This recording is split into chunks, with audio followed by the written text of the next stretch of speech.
It has to be pointed out to us because we react to what happens to us with what we have. Yeah.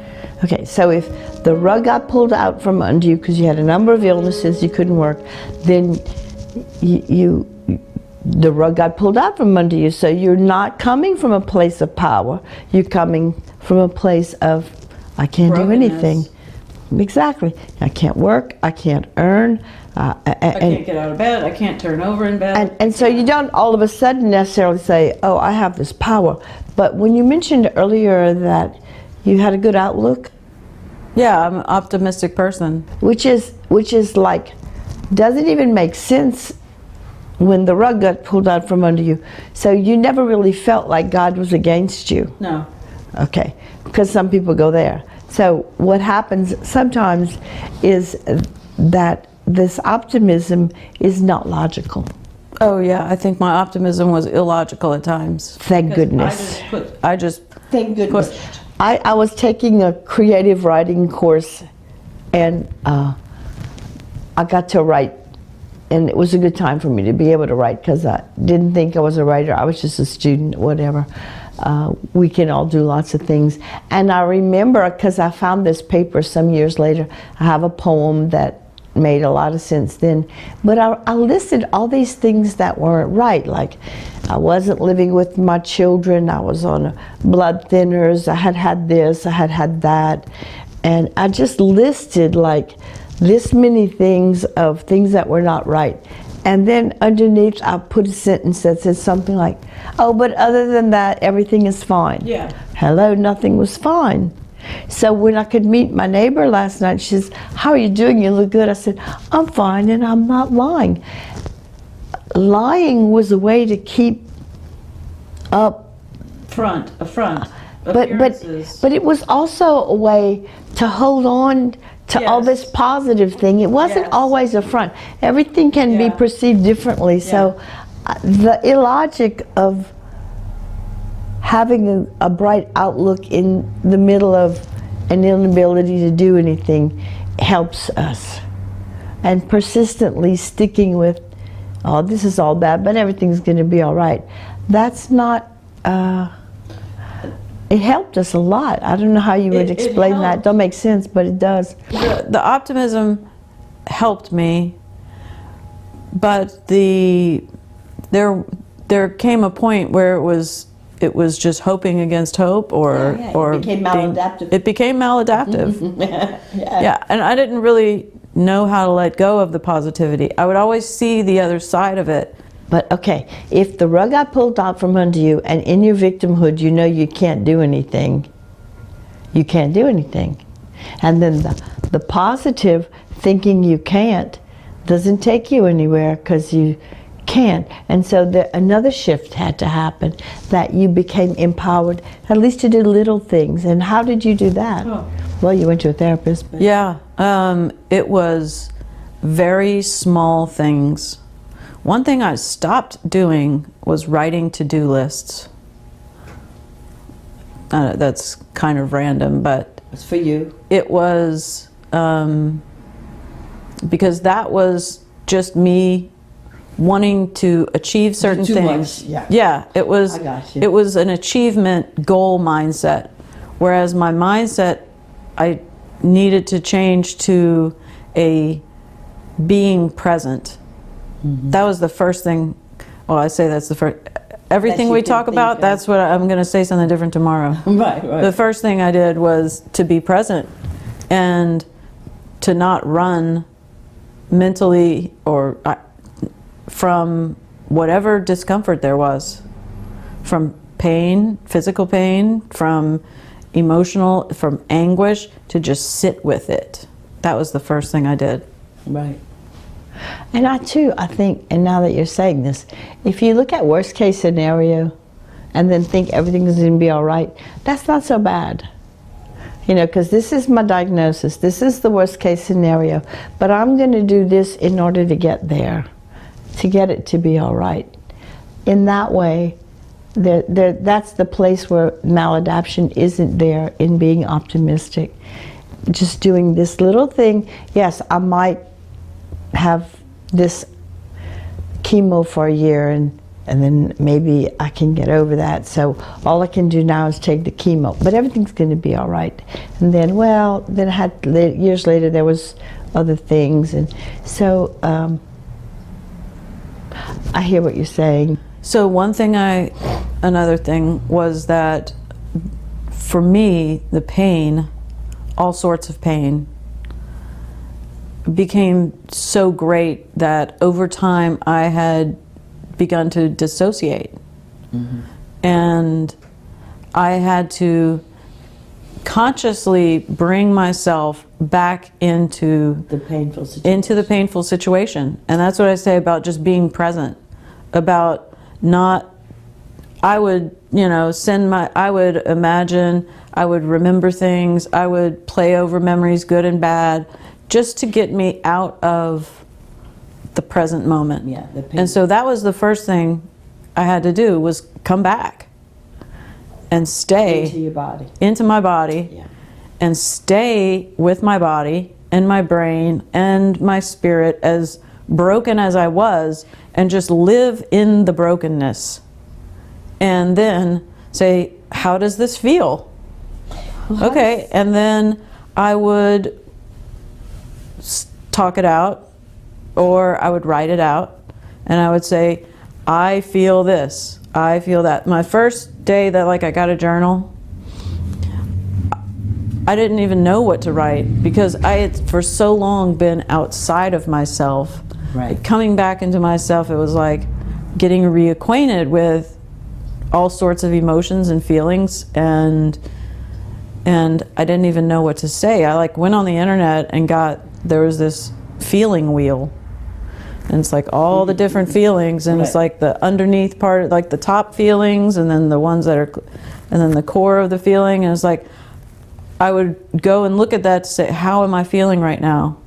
And then write that down. Right.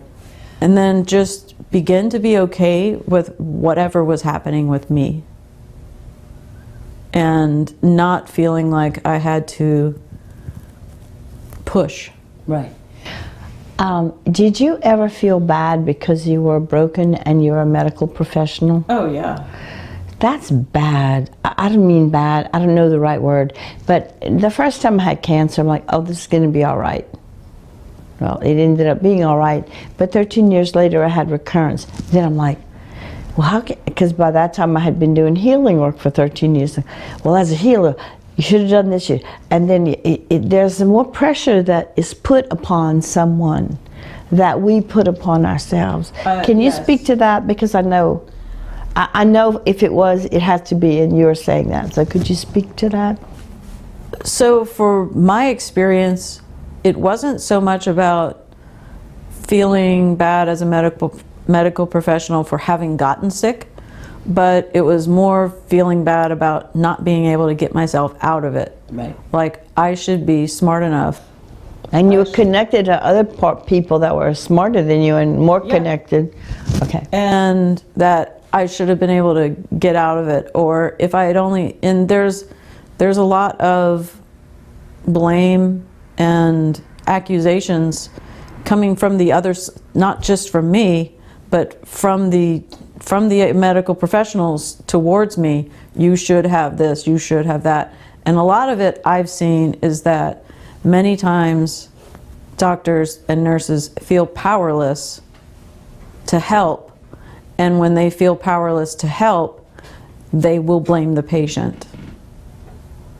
And sometimes there were things that I could have done differently, and sometimes it really was Exactly. It really was that there was nothing to be done differently. This was just going to play itself out. And the healthcare professionals who were in a position to help actually brought harm. Now, I take responsibility for my reaction to how they acted towards me. Mm-hmm. I could have responded differently. At the time, I didn't know how to respond differently. Right.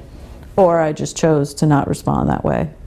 But it's complex.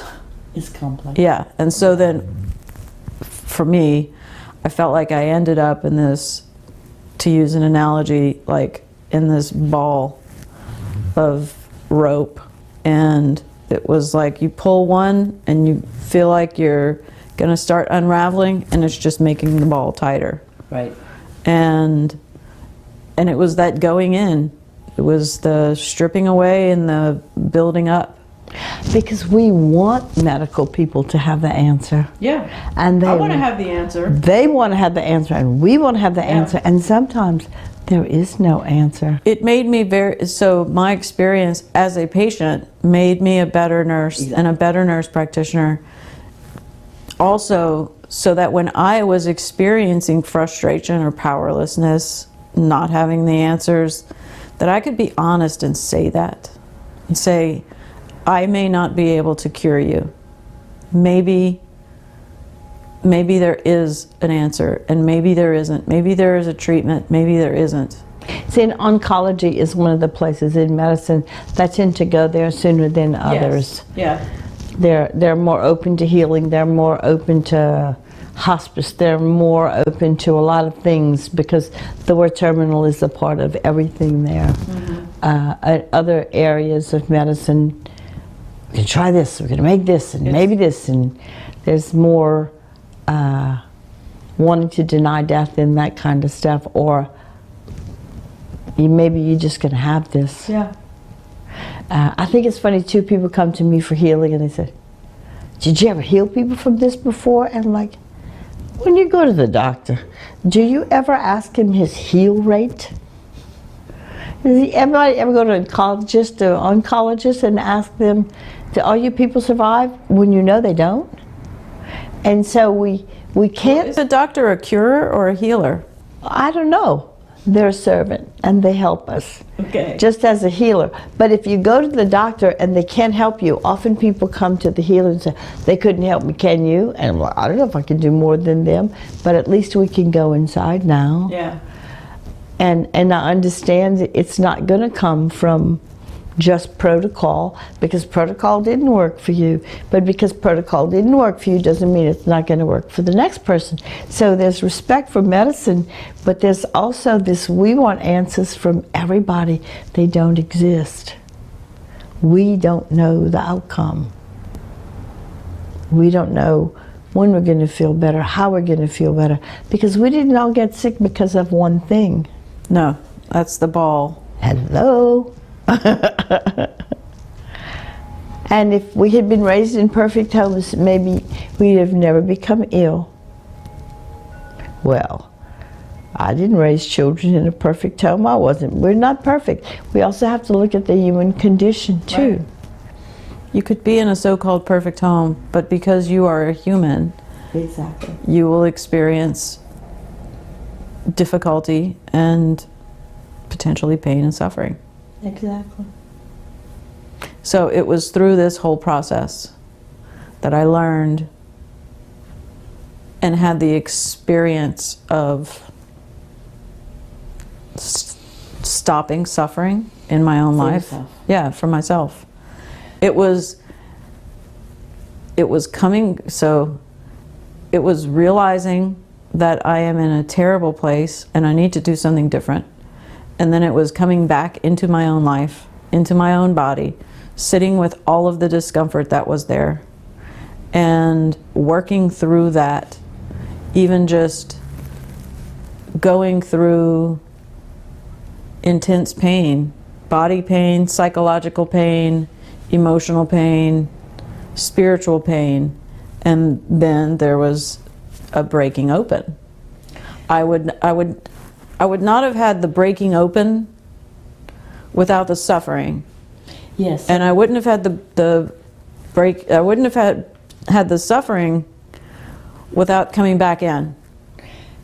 So then, or the full extent of the suffering. Were you broken, or were you broken open? Broken open. Yeah. You have to be broken I was broken. Yeah. There's that. Yeah. Yeah. We use all these words, and sometimes they have double meanings. Yeah. So I didn't meet you because you came to see me as a healer. No. And I didn't go to see you as a nurse. So would you want to talk about whatever spiritually happened since we met in some kind of way, maybe that could bring some spiritual. And we don't know where we're going after this. We don't know where we're so going we're not after trying this. to say we got it. No. We don't know. Okay, go ahead. No. So the breaking open it actually happened on Stephanie's birthday. Wow. So this was like 3 months into coming back into my own self and just sitting with this intense discomfort every day, all day. And then there was the breaking open. And that leads to, for me, it led to what felt like in technical terms or technological speak, maybe like a hard factory reset. Okay. Like more than a Control-Alt-Delete, like just bringing it back and then adding programs back to the computer. So like, I'm still the computer. I get sent back to the factory to get restored to factory settings. And then I've got to decide what software am I going to put into the computer. Because now I've got an opportunity. I've got a blank slate. Okay. And so that I can choose, what is my personality going to be? Am I going to have a persona? Am I going to have a personality? What part of it is my person? Just so many questions about not just life or mechanics or just the world, but just internal mechanics of how am I going to operate in the world, because I can't go back to what I was before the factory reset. Exactly. There is no going back to that. I would have to go through another 44 years of all of everything that happened to get back there, and I didn't want that. So this was a great opportunity, and it was not pretty, it was not easy, it was not gracious or stylish or what's the word? Yeah, glam. There's, it seems like when people talk about an epiphany, like an aha moment that was so beautiful and calm, and yay! No, it was a Down in breaking open. Yeah, it was ugly, and then I had to create beauty out of the ugly, and then decide what parts of a personality do I want, what parts of my old self would I like to bring back, what worked, what didn't work, and when I say like the outcome of losing Stephanie was healing, that was a lot of when I was rebuilding myself, was thinking back to the lessons that she had learned and that she was putting into place at the end of her life, like not being attached to certain outcomes. Wow. Like being okay. Was she also a nurse? No. Okay. So you had to take your nurse self off and just be her friend? I did both. Okay. Yeah, I took care of her when she lived with me, and when I went up there to be in Seattle to be with her. Okay. So during this process of rewriting, it kind of felt like a psychotic break. And I mean, I would ask my therapist, like, am I going crazy? And he said? And he said, no, it's more about behavior. Exactly. It's not just about like, there's a time for all of these thoughts that are changing to have to resettle. So and see, I'm like, I don't have the words for this. I'm struggling after you struggle, yeah. After your illness, after you take care of a friend, after she dies, after you're in therapy, Divorce. after divorce, and you're resetting, Lost my job. then you have to learn how to behave again. Yes. Yeah. Really? Yeah, it's a lot of work. It's a lot of work. It's a lot of work. Because a lot of the behavior before ended up at this point would not be helpful. Right. And we have to let it go. So then how do we behave? How do you behave as a healthy person? How do I behave as a sane person without cancer? I know I've described it to you as sometimes like threading the needle. You've heard me say that. Yeah. And say it again. yeah, like not so much now, because I've become, it's more of like, I've practiced of what this new healthy, healed, imperfect person does. Because the rug isn't pulled out from under you, and you are not a victim. Right. I am not ill. How does a healthy woman act? Yes. And sometimes I make the wrong decision, but then I am quicker to realize, oh, that doesn't lead me anywhere good that I want to go. That thought pattern, that behavior, that interaction, I need to not do that. Exactly. And then that also helps to lead to making different decisions. And your reprogramming is going to bring you new behavior, but you need to choose the behavior. Yeah, threading the needle for me, because I still have like maybe 15 medical conditions or diagnoses. I have limitations, and I have to, in order to be healthy and functional and continuing as a healed person, I have to manage those. And I have to live within that. And you know, one of the biggest things for me was learning how to balance my energy. Yeah. Knowing when I can do things and when I can't do things, and how knowing when to say yes and when to say no. And some of that is just a gut feeling. Right. It's You trust your gut now. yes, More than you I did. trust my gut more than I did before, but my gut is also just speaking a different language to me. I think we didn't speak the same language before. We weren't listening. Or I wasn't listening. We had to Yeah. do this. Yes, I had to-do lists. And this was more like, I guess more, I have more of a to-be list. Endeavor to do that makes sense. So I focus more on being rather than doing. Completely new concept for me. It is. Because you have to be okay with who you are to just be that. Yes. And a lot of the behavior was trying to not be who we were. The behavior of doing and overdoing and you know, the disease of doing is part of ego. It's a dissatisfaction of Yes. being because he didn't, It's always, there's this Amazon commercial that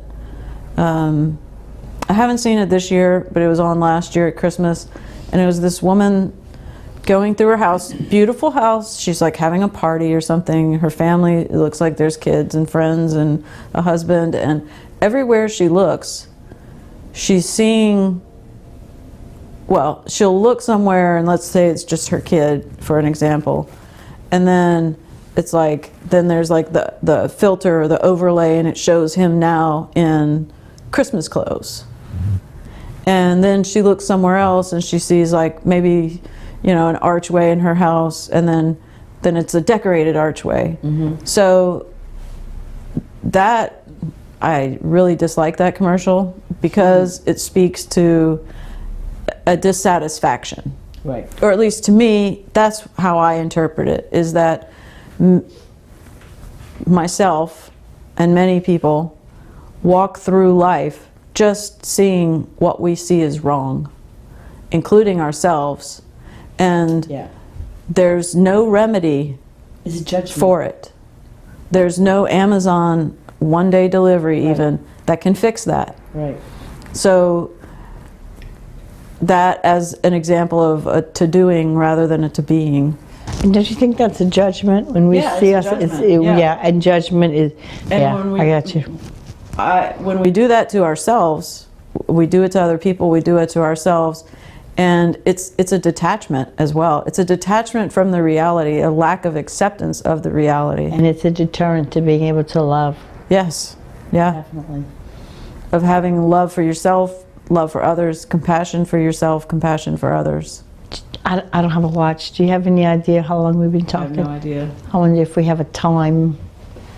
But I did want to ask you, again, if we're getting close to the end, or even if we're not, I think I'd like to go to the spiritual aspect when we met.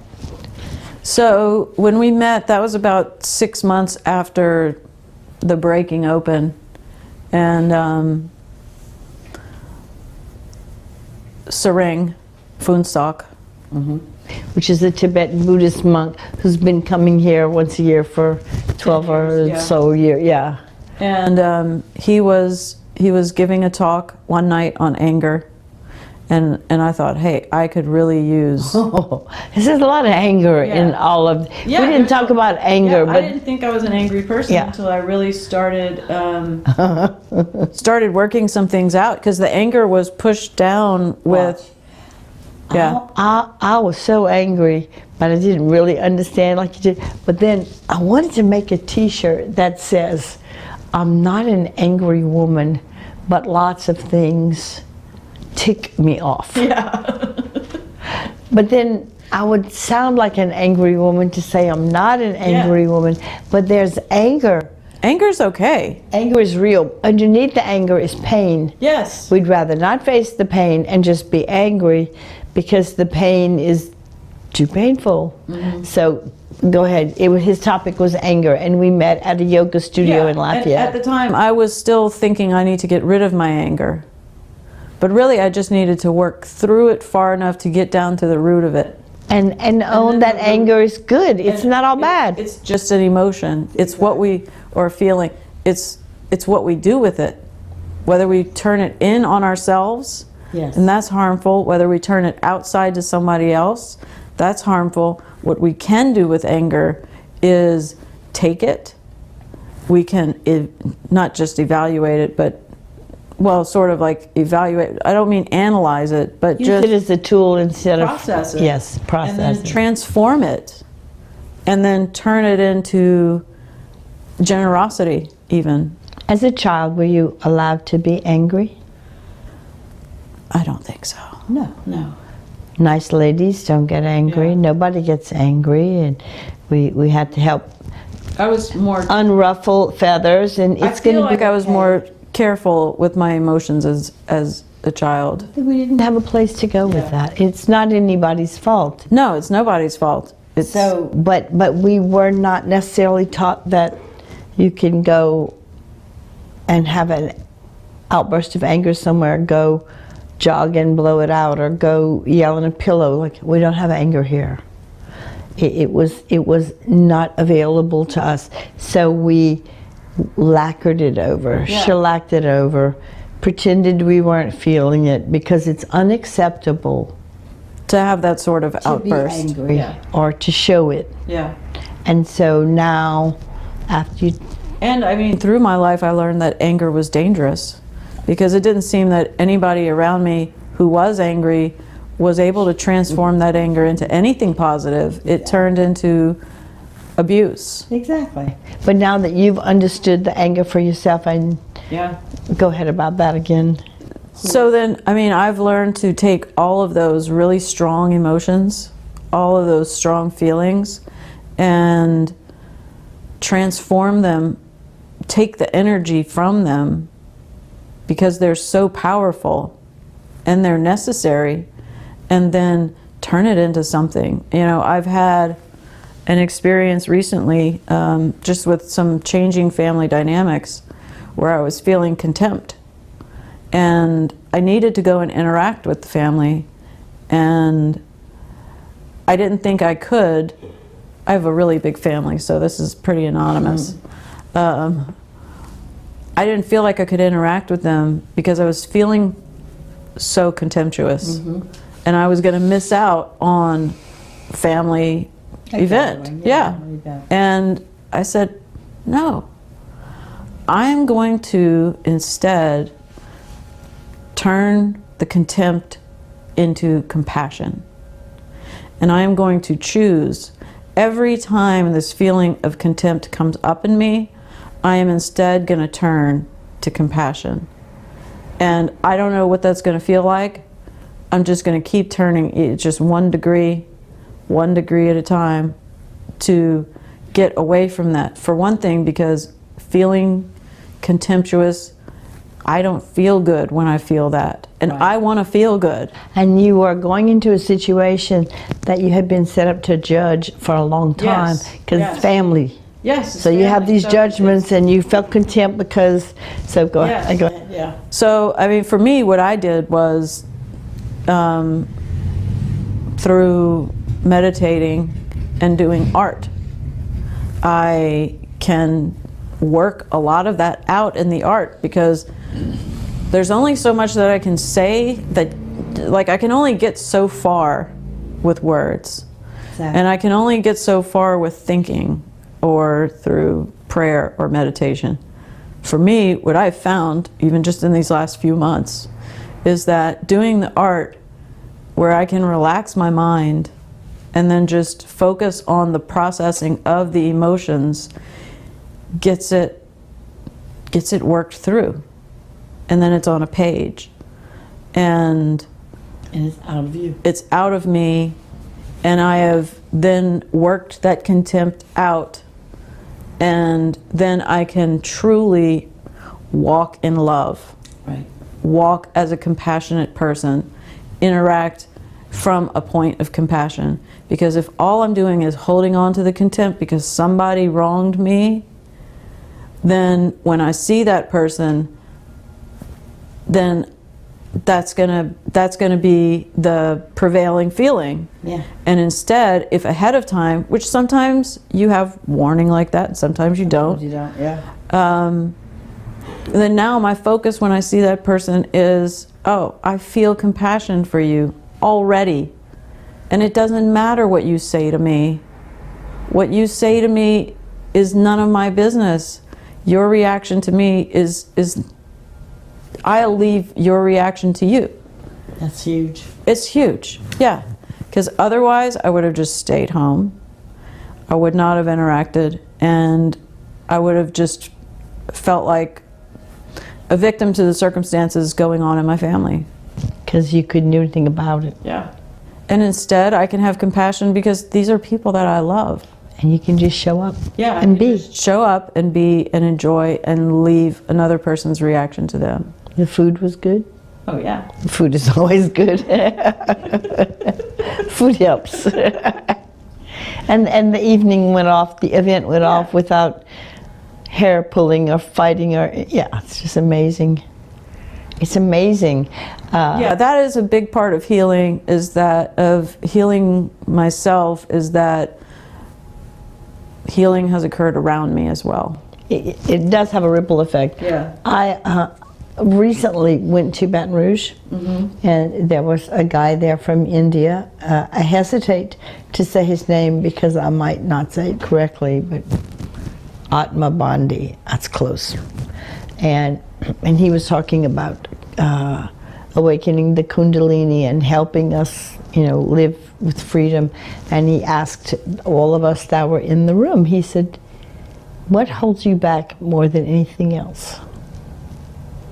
Well, we'll have our own thoughts of what's holding us back. And I thought it was a malperception. And after it was over, he says, what holds us back more than anything else is that we have all been suppressed. We've all been oppressed. Growing up, we grew up with, it was oppressive to become a nurse, because you have to be, in some ways, your personality has to take a back. Yes. Being raised is oppressive. I mean, these are not horrible things, just life oppresses us. And then Life does not reward the individual. No. No. And we go through these situations, and then he said, after no one else oppresses us, we suppress. Yes. And so you staying home would have been a suppression, because in some ways there was some family issue that's unresolved, and you didn't have to stay in your suppression, and you could face that old oppression with caring and compassion and no judgment, and that's powerful. That's healing. That is taking back your own power. That was me taking back my power from a situation that should have never had my power to begin with. Exactly. Amazing. Yeah.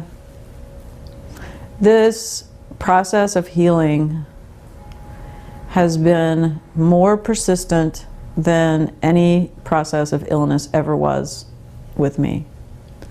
And I continue to be amazed by it. I understand illness is the body, the mind, the spirit, the emotion, telling us we have to look at something because we need to readjust. It's not just symptomology for us to get through the cold or the illness. The illness is showing us at a deeper level what we need to deal with. Pain is information. Exactly. Suffering is a choice. Exactly. That is another big thing. And our issues, Realization for me. the issues we had in life, find a place in our tissues. Yes. And if when we I say start to pain, understand I mean that, like physical pain, I mean pain that's existential pain, psychological pain, relational pain, all of that, like all pain, it's information. So if we can quiet ourselves enough and focus and actually go into the pain rather than go away from the pain, then the pain actually decreases. And then we're in a better place to be able to move into the healing and to make different choices and to have an opportunity to have a factory reset. because you can't have an issue and run away from the issue to solve it. No, you can't. But you have to face it. It's like that little bear hunt thing when we were children. You got to go through it. Yeah. And so you're saying you got to go through it. You gotta have to go face through it. it, You have to yeah. sit with it. Yes. And so There's no way around it. When things get as big and as gnarly as what I went through was, and what you've gone through, you can't go around it. You have to go through the middle of it. but there's also joy that's happening at the same time that we're working through this. And so if we can learn to take It doesn't feel like it at the time. No, but it exists. There are days, there are times, there are things. If we can take the joy of life and the grief in mourning and put them side by side, because you cannot have day without night. And you can't have life experience of the difficulty without also having life experience of the joy. But when you look too much to the joy or what brings you joy, then you go to addiction, and then when you get too much there, then you get stuck in the suppression. So there's something about bringing these together and understanding. I may only be feeling this today, but night's going to come. I may only feeling this, but day is going to come. It's like they go together. And that's, I think, where we can achieve balance. I think that also, like, because having gone so low, then you can go higher. Exactly. Having been to the depths of the pit, then you can have the spiritual heights. And then after the spiritual heights, there's a book or a saying, I don't know which one it is, after enlightenment, you still have to chop wood and carry water. You still got to clean your house and do your dishes. Yeah, you have to come down. So it's a matter of knowing that. And I don't know where I saw this, but I saw this in a lecture once, that, you know, we're living life and then we're at this level, and then someone pulls the rug out from under us, and then we get back to that level and a little higher. We're at this level, and then, oh, well, we have a crisis, and then we go, just the momentum of getting back pushes you a little higher, and then, oh, well, someone dies, and oh, well, and there's another illness, and so we realize that our everyday, though it may not feel up or down, is way beyond where we began. And Leveling up. Yeah. Taking the next thing, taking whatever's going on, like anger, taking that high energy state and choosing to do something different with it than I've done before. Exactly. And then that can propel me to, or lift me to a different level, and then I can engage with life here, and then something's going to happen, and I'm going to say, okay, well, I'm going to take that energy again, and continue. And that's also where I say that healing is more persistent than illness ever was, because it feels to me that healing has a momentum. Illness had entropy, and healing has momentum. And once I was able to turn that entropy into order and focus and healing, then that is pushing me forward rather than continuing to be dragged down by the entropy. What is entropy? I had necrosis. I either had necrosis or recurrence, ended up having necrosis, and entropy was part of necrosis. Define entropy. Entropy is the state at which things are breaking down, Yes.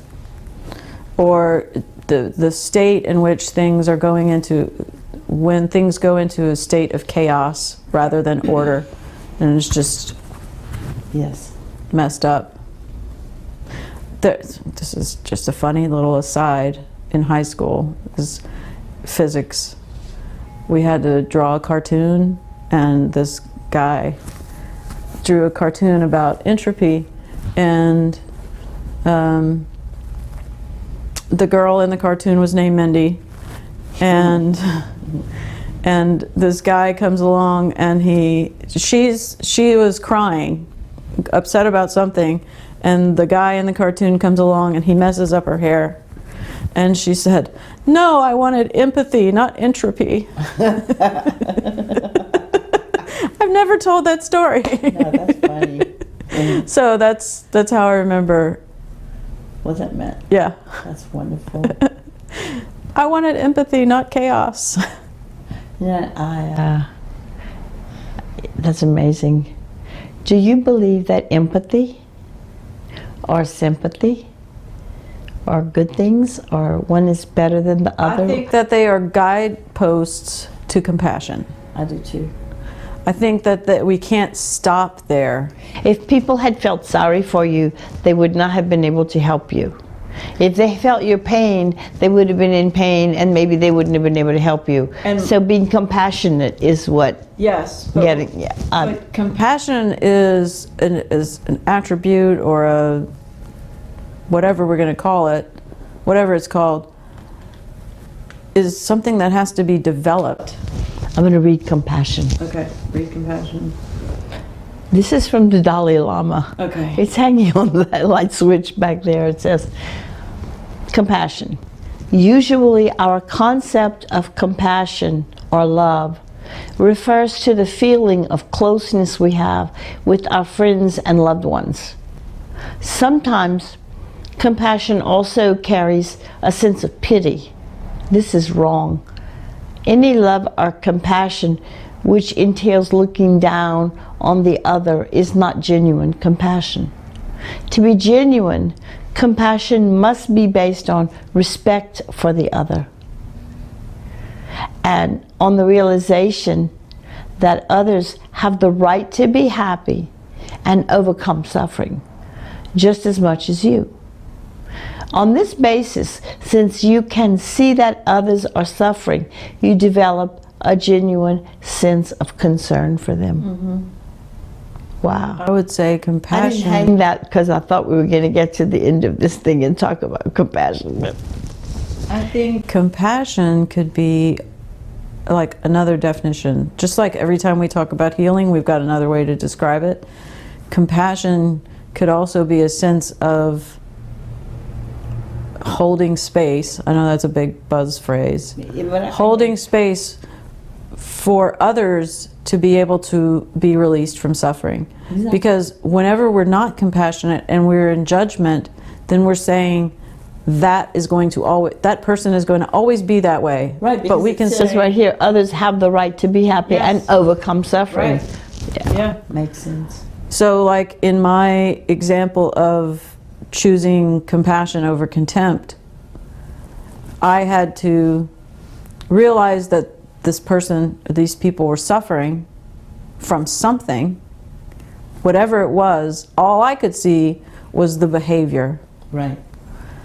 But that underneath that behavior there was suffering, and I had to know that there was probably a really good reason for that suffering, and that they're not malicious, and that I can believe that they can overcome that suffering, and that I don't have to damage the relationship in the meantime while all that's being worked out. Because the wounded animals lash out at everything.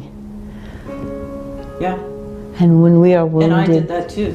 we're human. Yeah. And so I am grateful for the people in my life who held space for me through compassion to come through to the other side. Wow. So we started with grief and mourning, and we ended up with compassion. I think that's pretty cool. Do you have anything else to say? I have so much to say. Right now in this moment? No. Go ahead. No. I'm not going to stop. I would like to thank all of you for listening and discovering, while we're discovering things and thoughts and experiences and dialogue on healing. Thanks. Thank you for coming. Thank you. Thank you for having me here. I'd like to thank the cameraman who will remain anonymous. But if you might see him, you might see his name on the, I don't know, but I'm very grateful. Thank you. Thank you all.